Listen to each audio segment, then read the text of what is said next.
everyone, welcome back to another episode of the Political Circus, where the tent is always on fire but the popcorn is excellent. I'm your host, and today we are diving deep into the theater of Ugandan politics. We have got a fantastic lineup of quotes today that perfectly capture the beautiful, chaotic, and often hilarious world of political survival, blind faith, and veteran bragging rights. Let's unpack this, shall we?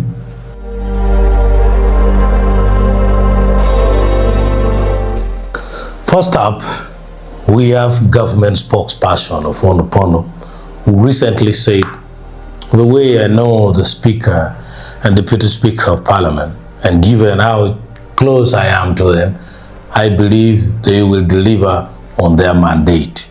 I want to believe. I am close to quite many of them, including the Speaker. I think I speak to the Speaker almost every other day. I speak to the Deputy Speaker every other day. I speak to all these Ojara. I'm not a member of PLU, at least not as yet. But not as yet. At least this gentleman might recruit you on this show. No. You can. Who said you can never say never?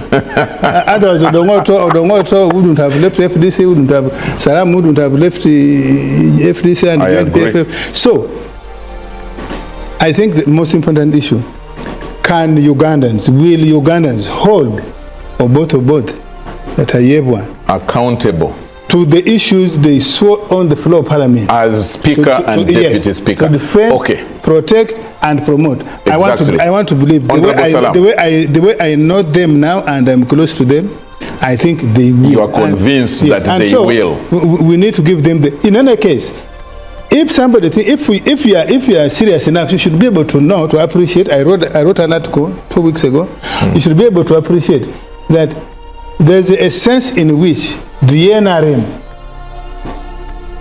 has surged or warped, whichever word, is a kind of lost momentum. You cannot use that word in certain areas, and therefore, if PLU disoriented, if PLU has some influence in what is going on in the country, what's wrong with me, a clever speaker or member of parliament, or even aligning with it, tapping into it?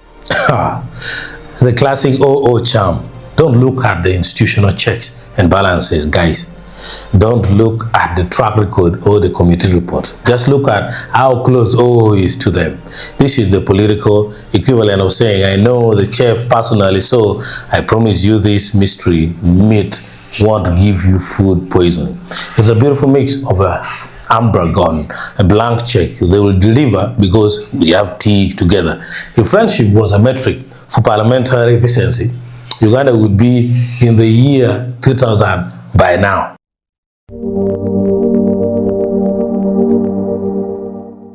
Next, we have Mapenduzi Ojara weighing in on some interesting political cross-pollination. I think it's good that the Speaker of Parliament, Batoro, associates with PLU. It's not a political party. It is an organization legally registered that aspires to have a country where people are, accountable, especially those in positions of responsibility, but also promoting patriotism. We need to love our country. We need to serve our people and make Ugandans get, the best out of, And so when you see PLU putting, mounting pressure, it's not about putting somebody or dictating. PLU has a duty to mount pressure on everyone holding positions of responsibility, so that wherever you sit, you are doing that on behalf of Ugandans, and you have a duty to be accountable to them. And so I do not want us to mistake the Speaker of Parliament for associating. I think it's good that he associates with the PLU. He's a referee. The Speaker of Parliament should be neutral. The Speaker of Parliament is an umpire in a game. Is an umpire in a game where there is opposition and then there is the ruling party. Now, if the Speaker of Parliament turns out to be the chief mobilizer of one of the sides, like we have the World Cup in the next few minutes, Morocco is playing France. So if the referee now is even putting on a France jersey and advising the Moroccans that why don't you join us, and do we really have a game? For context, the Patriotic League of Uganda, PLU, is everywhere. And now the speaker is associating. I love the word associate. It's so wonderfully vague. It's not an endorsement. It's not a defection. It's just hanging out. It's like a corporate brand saying they're aligning synergies in Ugandan politics. Associating with the rising tide is just good weather forecasting. Why stand in the rain when you can stand under the biggest umbrella in town?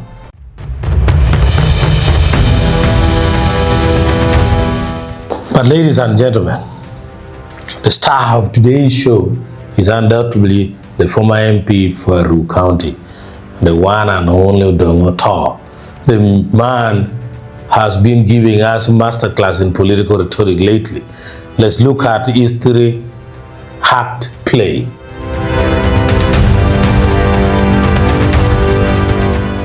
I fled FDC because the house was going to fall, and I didn't want it to fall on me. The Honorable Dr. Odonga Otto, I think it's good to be positive. Give it time, but you also have a duty to continuously guide us. You are very experienced. You have been in Parliament for 20 years, so you have a duty. We worked with him for long, you know. Exactly. We were in FDC. We were planning how to overthrow this government. People can change life. And you never told me goodbye when you were leaving. Well, that we can discuss. That we can discuss later. First of all, did he tell UPC goodbye? No, I fled FDC because I knew the house was going to fall, but I did not want it to fall on me. If I may ask, did you have time to have a discussion with Honorable Salam to find out when she would leave and all that, because she's now in another political party? But don't allow these two young men to... No. Please, if you'll Okay. allow me to just... You know what I was about to say. It's okay, and I respect And NRM is not to blame for all this. You have to love the honesty here. No noble species about ideological differences or the party losing its vision. Just pure, unadulterated survival instinct. Otto looked at the Forum for Democratic Change, saw the cracks in the foundation and said, yeah, I'm not dying for the renovation project. He didn't just leave, he fled. He essentially shouted, timber, and ran for the holes. Honestly, respect for the self-preservation.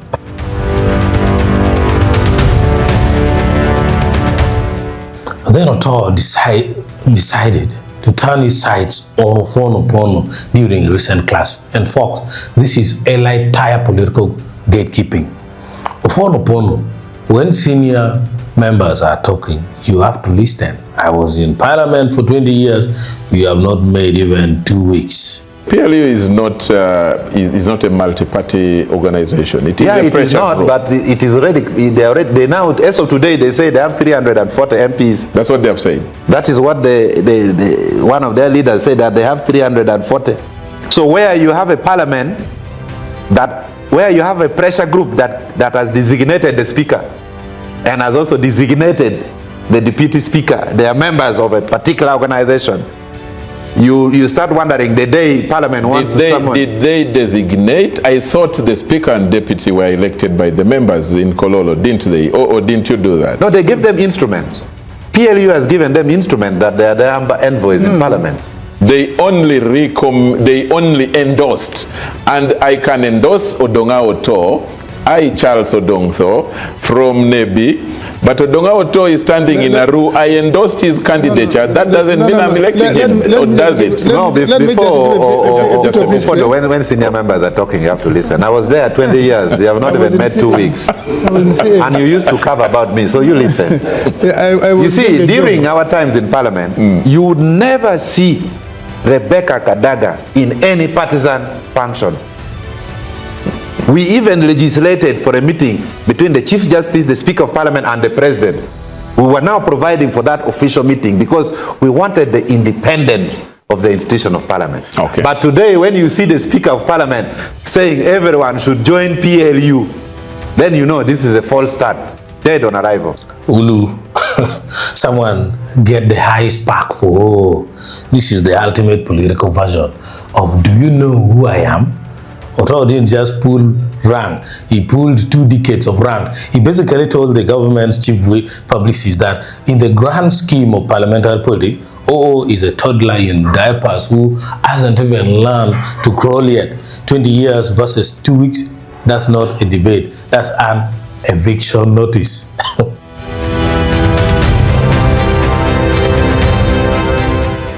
Finally, Otto leaves us with a grim but perhaps realistic look at the future of the opposition. With the NRM deciding that they want to elect the leader of opposition, I think it is all over. I expect this parliament again to have another challenge, or what I would call a gagging order. They are not so free like the previous parliaments. We are seeing the multipartism failing, the political space is shrinking. There is a big brother who is overseeing the NRM MPs. That big brother is called PLU. So other than being loyal to a political party called NRM, again, you have to be careful with this big brother who is also watching. So I don't expect a very free and vibrant parliament. And lastly, maybe also, with the NRM now deciding that they want to elect the leader of opposition, I think it is all over. Because at least we can say that the majority cannot always be right.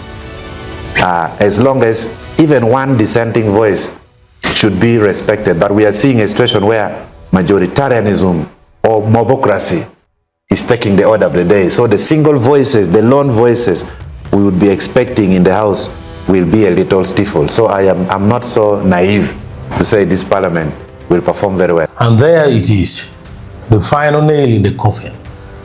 When the ruling party decides they want to choose who opposes them, the game is officially rigged. It's like a football team choosing who gets to be the referee and the opposing goalkeeper. Otto is basically saying, pack up the bags, guys, turn off the light. The comedy show has turned into a monologue.